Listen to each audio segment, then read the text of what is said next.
Toshkent viloyati Quyi-Chirchiq tumanida haydovchilar tomonidan yo'l harakati qoidalariga amal qilinmaganligi oqibatida yo'l transport hodisasi sodir bo'ldi.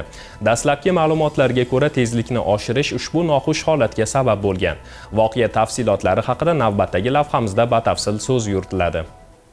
Avtohalokatlar afsuski bugungi kunda nafaqat yurtimizda, balki butun dunyoda eng ko'p uchraydigan noxush holatlardan biri hisoblanadi. Yo'l transport hodisalarining asosiy sabablari sifatida haydovchilarning tezlik me'yoriga amal qilmasligi, yo'l harakati qoidalarini chetlab o'tishi va xavfsizlik talablariga beparvo munosabati qayd etiladi. Ana shunday ko'ngilsiz hodisalardan biri Quyi-Chirchiq tumanining Do'stlik mahalla fuqarolar yig'ini 3-bo'limi Paxtazor ko'chasida joylashgan M37 avtomobil yo'lida yuz berdi. Dastlabki ma'lumotlarga ko'ra, 1990-yilda tug'ilgan T.Y. boshqaruvidagi Cobalt rusumli avtomobil haydovchisi yuqori tezlikda harakatlanib, oldinda ketayotgan transport vositalarini quvib o'tishga uringan. Natijada u 1988-yilda tug'ilgan D.K. boshqaruvidagi oq rangdagi Spark rusumli transport vositasi bilan to'qnashib, uning old qanoti, baloni hamda old qismiga jiddiy zarar yetkazgan. Yo'l transport hodisasi oqibatida og'ir tan jarohati olganlar qayd etilmadi. Hozirda mazkur holat yuzasidan tuman ichki ishlar bo'limi, yo'l harakati xavfsizligi bo'limi mas'ul xodimlari tomonidan surishtiruv ishlari olib borilmoqda. Shu o'rinda barcha yo'l harakati ishtirokchilaridan belgilangan qoidalarga qat'iy rioya etishlari,